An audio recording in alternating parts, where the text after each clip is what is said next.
we're going to put it here in the breadboard for reference, and then we're going to move it. So we need to start wiring it up. To do this, we're going to take the ground, which is the second pin, put it there for now, the red, the green, and then the blue. Once we do this, we can connect the red to a PWM out, which is 9, and then the green on 10, and then the blue on 11. Now this would be great, you know, for mood lighting in a bedroom or something like that. Once you do this, we can move the RGB LED to create space for the resistors. Now these resistors can be 270 ohm, 300 ohm, 330. I'm using 330, but anything around there should work just fine for this project.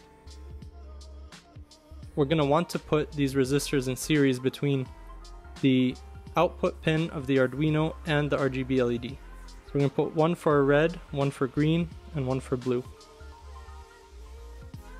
So once that's complete, we'll get the joystick in.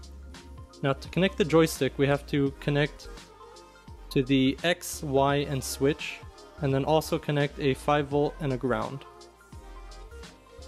The pins we're going to connect these to is analog input 0 and 1 for X and Y, and then we're going to use analog input 2 for the switch. Now here I put it on digital, but I'll correct that later. Then the 5 volts and the ground accordingly on the Arduino.